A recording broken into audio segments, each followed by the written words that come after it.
Hey guys, it's me, Con from KT Fish Life.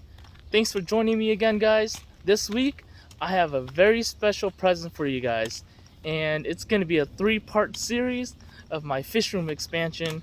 Specifically, these couple of videos here, the first 2 videos, it's going to be a dedication to you guys for supporting me on my channel, for supporting me on my Facebook page, Amazonian Angelfish, and without you guys, I would not be able to make this video. So I hope you guys enjoy. Without further ado, let's go visit Petco and see what's in store for us.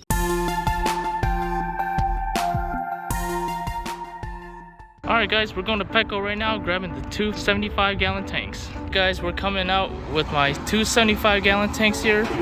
I have my brother-in-law here helping me carry it into my tank right here, into my car right here. So we're going to do that and we're going to head home. We're locked and loaded. We're going to go home, guys. So I was at work and I was just randomly scrolling through Facebook, and I saw on the Milwaukee Aquarium Society's page there was a guy that wanted this fish tank gone, and this is a 40-gallon breeder with the stand. He just wanted some fishes with it, so I shot him a message and he's okay with getting some guppies and angelfish. So I traded him some of my angelfish and some of my guppies for it. I think it's a great deal. I didn't have to pay anything up front because I bred the angelfish and the guppies myself. So yeah, this is literally for free, and I'm gonna be setting it up in the basement in my fish room. And along with over here, this is the stand that I got from, well, it's not really my fish tank stand, more my brother-in-law's fish tank stand. But yeah, I'm gonna be setting it up downstairs as well. This is gonna be for the 20-gallon, holding the 3 goldfishes that I'm taking care of for him. Alright guys, here's the overview of my fish room right here. And there's a lot of things that I gotta rearrange. First off, I want to get rid of these 2 tanks right here. So these 2 tanks will have to go somewhere else. I'm thinking about this area over here that I want to get rid of. Pretty much these right here are just like rolling shelves, or I'm not sure what they're called. I call them the rolling shelf.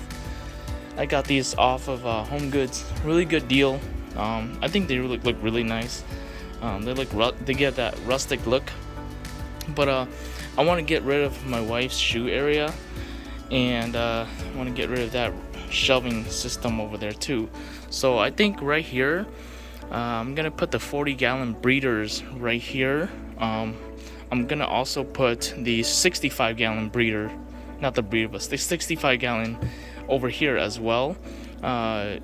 It goes well together because it has the same dimension, just that the 65 is just a little bit taller. So I'm gonna get rid of these right here first.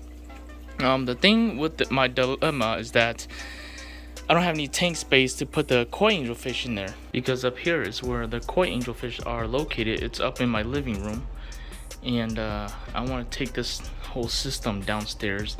It's pretty much the same dimension, just a taller 40 breeder, and I'm gonna store this in the garage. I did some work with this. I sanded it, painted it, and I like the trim here. I might keep the trim here. It doesn't match downstairs, but whatever. I'm gonna take this one downstairs. My dilemma is that I don't have any space to put the kois in here. As you can see, they're up here and there's poop everywhere. I don't really maintenance it because it's up here. It's hard to maintenance, and they're getting not getting as much attention as I wanted to give them. So I'm gonna go ahead and move these guys downstairs first. But in order to do that, I gotta drain the tank, and I don't have the tank space downstairs. But we'll see how I figure that out. Alright, I pretty much emptied out the tank right here. I washed it, cleaned it, and it's good to go in my opinion. And this is the racking system, the stand for it. Upon further inspection, this doesn't look like it's a dual stand, because it seems like it's been welded here. It's been welded here, and can't take that top frame off. So that means that the 65-gallon breeder will not be able to fit snugly in here. I cannot fit the 65-gallon breeder right in through here or straight down through here. So I think I'm gonna put this guy in storage I might put it for sale later. We'll see what happens. But I think I will not use this one. I do have a different alternative for this though. I'm gonna be using one of these mussel racks that I got from Home Depot. Notice how over here the tank fits snugly into the four corners over there, all the way around. And how I did that is that I removed the top shelf, I slide the 40 breeder all the way down, put the top shelf on, and then put the other 40 breeder on top. These comes with 2 racks together, so I bought 2 racks, so that means I have 4 sets. Right now I only have 3 set right here, so the other set is being used for storage. And this is what she's been using it for, to hold her chinas, her dishes, her grill smith, and her cooking supplies. Outdoor cooking made simple, I don't know what that is, but yeah. And on top is partially used by me to hold all of my 5-gallon breeder all the way to the very brim of the ceiling right there. Kind of disgusting looking, but you know, this is a storage area, so I'm gonna get rid of all this stuff right here. I'm gonna definitely use this racking system right here. I might use the 40 breeder as a replacement for this, for the stand. I might use the stand for this, so I'm just gonna swap the 2. And in the meantime, I'm gonna show you guys these 2 very lovely pairs that I got paired up together. This is the male. He got some really nice strong finish. His eyeball right there looks like it got bitten by his wife and it's being infected, so I'm gonna treat him for that. I don't want him to go blind or whatever. Yeah, look at that, that looks pretty nasty. And she's over there, a little meanie right here. She's a meanie, but surprisingly we got a lot of wigglers here. She's been taking really good care of the wigglers. She has not been eating any of the wigglers yet, and she neatly dispersed all of the wigglers on the slates right here. She bred up here. As you can see, the eggshells are still up there, and they all hatched and they all fell down there, but she picked them up and put them all on the slate right here. So I'm gonna leave them alone for now. Over here I am trying to pair this dark female with this angelfish right here. This is a wild caught Rio Nene. I believe this is a male, could be wrong, but we'll see when she breeds. He's very submissive in there, so we'll see what happens. I might take these 2 pair out just so that these guys could parent raise, because I'm not willing to raise any of their babies yet at this moment. So yeah, without further ado, let's go ahead and get that stand up and running. Well guys, I lied. We're gonna feed the babies first. This is my 5-gallon bucket with a heater. This is my system set up for raising brine shrimp. Well, hatching baby brine shrimp. So the heater evenly distributes the heat so that both of these gets the heat. Because in the basement it's room temperature and I don't want it to be room temperature. It has to be a little bit warmer for the baby brine shrimp eggs to hatch. So this batch is ready. I'm gonna go ahead and pull it. Unplug it here. And this is a Clorox bin or box, whatever it is. And I just made a hole so the light can go through. Pretty much I just put this in there, but I can't do that one-handed. Alright, we're gonna leave it like that for a while, maybe 5 minutes, and we'll come back and collect it and feed it the babies. Honey, can I move your shoe rack to put my 40-gallon breeder by your shoe rack? Can I move your shoe rack? Yeah. Freezer? No, the one by my fish tank area. Oh. You okay with it? Alright, thank you. Alright, I just shoved pretty much everything out of the way, make room, and put the stand right there. Definitely I will have to get rid of the shelving system up there because it's gonna get in the way of the 40-gallon breeder. But the good thing is that it has an outlet right there, so it's very nice. That part I'm not worried about. I kind of like it like that. It doesn't look appealing to the eyes, but it's easier for me to do maintenance, especially with the tank blocking the area over here. And also I don't want to have this section blocked off and this area doesn't get any ventilation. So For safety reasons, I like it like that. Originally, the people that was here had it blocked off. I just took off the paneling and just left it like that. It's gonna be blocked by the tank anyway, so I won't be able to see it as much, so that's alright. I'm gonna go ahead and knock down these two shelvings right here and stick the 65 gallon in here. Alright, so I took down all the shelvings. It only took me like legit just a minute. I just pretty much popped those up and off they go. The two shelves are over there, so I won't need the middle shelf right here anymore. I'm just gonna use that one, and I'm just gonna use the one on top right here.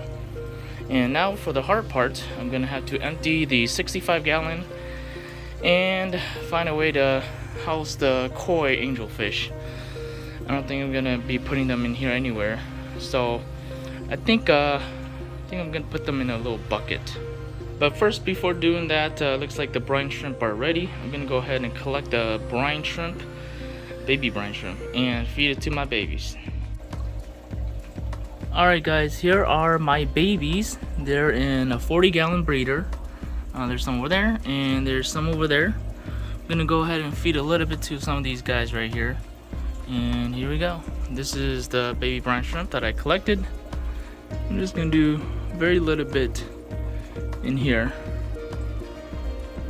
That should be more than enough. And they might not seem like there are a lot in here, but there's actually a lot in here. I have more over here. Over here, these are the bigger boys. They're starting to look more like adult angelfish. They haven't grown out their ventrals yet. Just this week, just yesterday, I feel like they're growing so fast. They started to look like little miniature angelfishes. But yeah, I'm gonna go ahead and feed these guys. Tonight, my cousin's cousin, so technically he is my cousin, he's gonna come over and grab some of these guys right here. I'm looking forward towards the black guys because I like the black's genetics, and I have too much in here, so if he doesn't come and get it, then I'll rid of them. And you know, through the adults, you know, the adults will like to snack on them, so that's how I get rid of them. But I'm a nice guy, and you know, if someone likes them, someone wants to try their hand at raising baby angelfishes, I'll definitely give it to them. I've done it multiple times where I share these guys with other people as well. So yeah, I'm gonna get rid of all the little non-dark ones, and I'm gonna keep all the dark ones. It may not seem like there's a lot of dark ones in here. Looks like it's a 40%, but they get a lot. You know, these are their older siblings. These are the ones that I'm keeping. I simply don't have enough room for them, so these are gonna be the one that I'm keeping for the future breeders. And over here are a whole bunch of them, and they're also in the 40 breeder. And these are the ones that I'm gonna be growing up for sale. They have really nice fins, very nice long fins like that guy. And yeah, they have very wide fins apparently so far. So hopefully, like that guy over there, hopefully they grow very nice and big for you guys. And yeah, I got mines over here. I'm not sure how many's in here. You guys can pause the video, but definitely I'm gonna cut these guys in half and do half of the amount of these when they get a little bit bigger, and have these available for sale. But first off, these gonna be for sale first, not anytime soon, but yeah, contact me if you guys are interested. In here are all the ones that are available. Oh shoot, I forgot to feed them. Oh shoot. Okay, I did feed them. I thought that I left this out because I was gonna kill the baby brine shrimp. Okay, enough of me yapping. I'm gonna get onto my project here. But first, I'm gonna plug this back in so that I don't kill any of the baby brine shrimp here. I use this 2 times per day.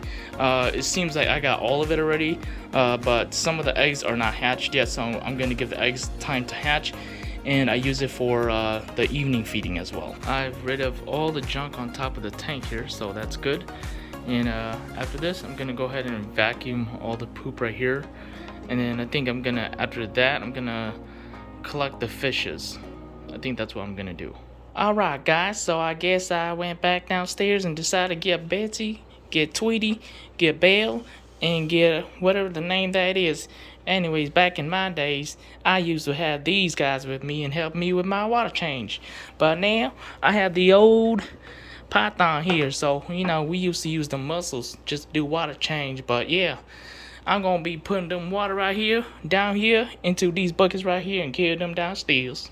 While I let the tank drain, I'm gonna go ahead and catch these guys and throw them in the buckets right here. So first off, I'm gonna go ahead and try to collect that guy right there without spooking him. That way I don't have to recatch him because he's on the filter already.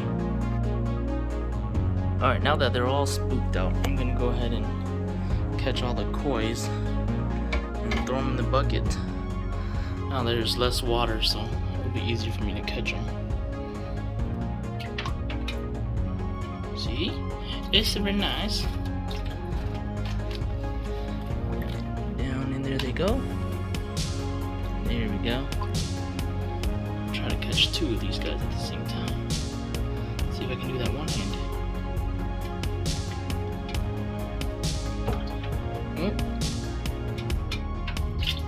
Hey, I did it. Come on, guys. See if I can catch both of you guys at the same, or all three of you guys at the same. I know I can't. Alright, I'm just gonna stick to one of them.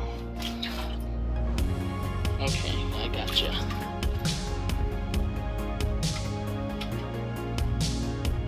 There we go. Nice and easy. Alright, I got all 6 kois in here. And I'm gonna take these guys downstairs while this tank drains all the way. Alright, y'all, so the tank is all emptied out, and time for the hard part. I gotta man up and muscle this guy downstairs. Oh, Amazon package? Is that a 75-gallon stand that I'm hearing? Oh, it is. Hey, and another package. Let's see what it is. Forgot what I ordered already. Hey, the stand is here, y'all. I can finally set up my 75-gallon tank, y'all. What's this? I don't know what this is. Probably something my wife ordered. Or something I'd ordered myself. I'll check it out later. But yeah, I got this bad boy from Amazon. The big old beta. Look at that beta, y'all. I know it's beta, but I pronounce it beta. If only that beta's in real life dies like that, it'll bite the fudge out of my hand, bro. Look how big that beta is. They say that if you make a beta the same size as a shark, it'll overkill the shark by 100 times because the bite force is more powerful. Oh shoot. Alright, let's get this in one-handed. You got this.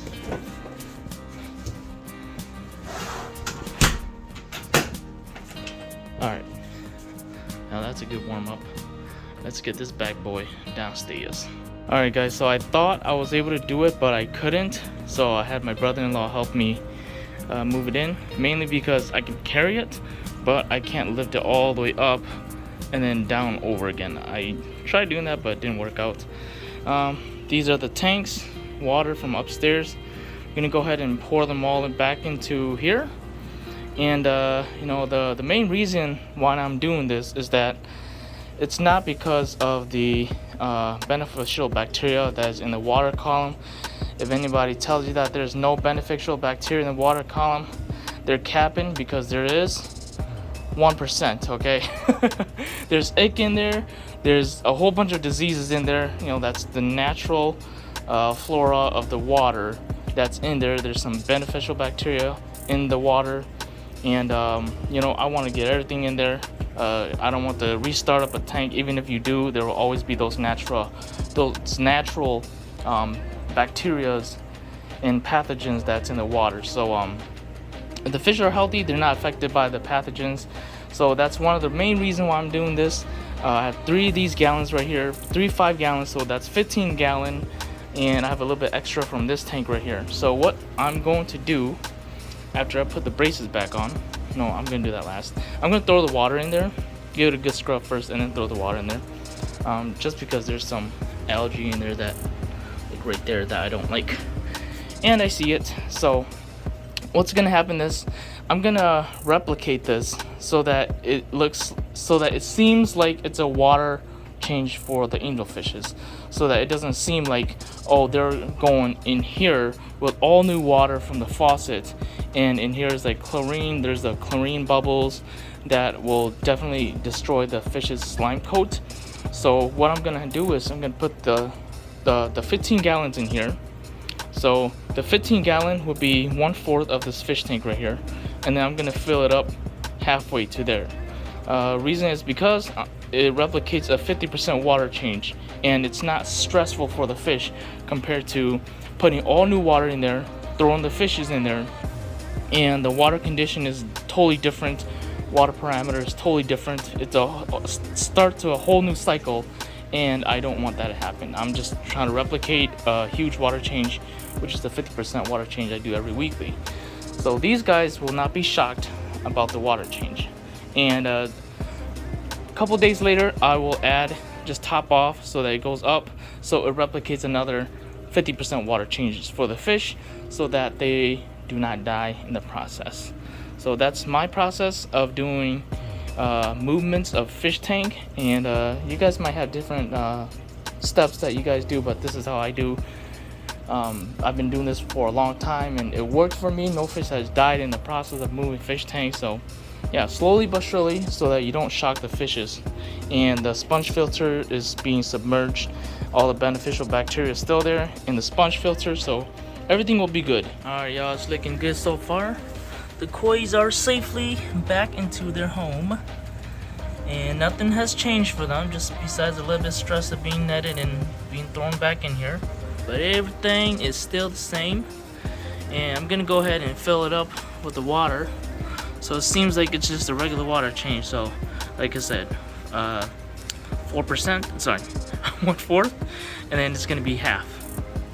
So 50% water change, like I said, and keep it like that for probably 4 or 5 days or so. And then I'm gonna do a little bit of siphoning just to get all the poop out, and then fill it all the way up. So this is gonna be the 65 gallon down here, and on top of here I already put the 40 gallon, and I already filled it up with water.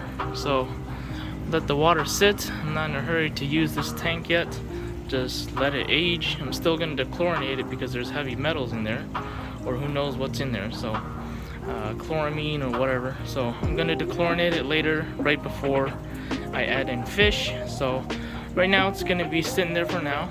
I'm planning to get a top for here, and I'm planning to get a top for here as well, instead of using those ugly greenhouse panelings.